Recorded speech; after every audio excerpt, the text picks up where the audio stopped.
குளித்தலை ஒருங்கிணைந்த நீதிமன்ற வழக்கறிஞர் சங்கம் சார்பில் நடைபெற்ற அவசர கூட்டத்தில் குளித்தலை மகளிர் காவல் ஆய்வாளரை கண்டித்து ஆர்ப்பாட்டம் மற்றும் ஒருநாள் நீதிமன்ற புறக்கணிப்பு செய்வதாக முடிவு செய்தனர். கரூர் மாவட்டம் குளித்தலை ஒருங்கிணைந்த நீதிமன்ற வளாகத்தில் வழக்கறிஞர்கள் சங்கம் அலுவலகத்தில் இன்று மதியம் நடைபெற்ற அவசர கூட்டத்துக்கு வழக்கறிஞர் சங்க தலைவரும் அரசு வழக்கறிஞருமான சாகுல் அமித் தலைமை வகித்தார்.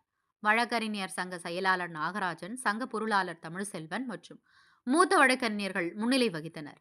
இந்த கூட்டத்தில் குளித்தலை அனைத்து மகளிர் காவல் நிலைய ஆய்வாளர் கலைவாணியின் வழக்கறிஞர் விரோத செயல்பாடுகளை வன்மையாக கண்டிப்பது என தீர்மானிக்கப்பட்டது. தீர்மானம் 2. ஒரு வழக்கத்திற்காக ஜோதி என்ற பெண் நிபந்தனை ஜாமீனில் கையொப்பமிட சென்ற பொழுது ஆய்வாளர் கலைவாணி வழக்கறிஞர்களிடம் ஜாமீன் எடுப்பதற்கு எவ்வளவு தொகை கொடுத்தீர்கள் என கேட்டும் அச்சுறுத்தினார். ஜோதி என்பவர் தன்னுடைய வழக்கறிஞரான மதுவிடம் இது பற்றிய விவரங்களை கூற சம்பந்தப்பட்ட காவல் ஆய்வாளரிடம் வழக்கறிஞர் மதுவும் அவருடைய ஜூனியர் வழக்கறிஞர்களும் சென்று கேட்டபோது, நான் அப்படித்தான் பேசுவென்றென்று வழக்கறிஞர்களை அச்சுறுத்தும் வகையில் மிரட்டியும், வரவேற்பும் நோட்டீஸ் கையொப்பம் விடுங்கள் என மிரட்டியுள்ளார். காவல் ஆய்வாளர் மீது நடவடிக்கை எடுக்க கோரி தீர்மானம் வாசிக்கப்பட்டது. தீர்மானம் 3. நாளை 19 குளித்தலை அனைத்து மகளிர் காவல் நிலைய ஆய்வாளர் செயலை கண்டித்து குளித்தலையில் உள்ள அனைத்து நீதிமன்றங்களிலும் பணியிலிருந்து விலகியிருப்பது என தீர்மானிக்கப்பட்டது. நேற்றைய தினம் தீர்மானம் 4.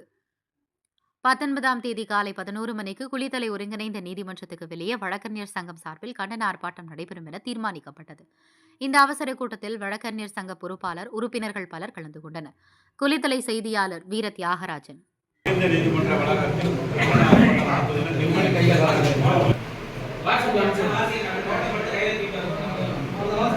நாளை 19/12/2024 காலை 11 மணிக்கு நீதிமன்றத்திற்கு வெளியே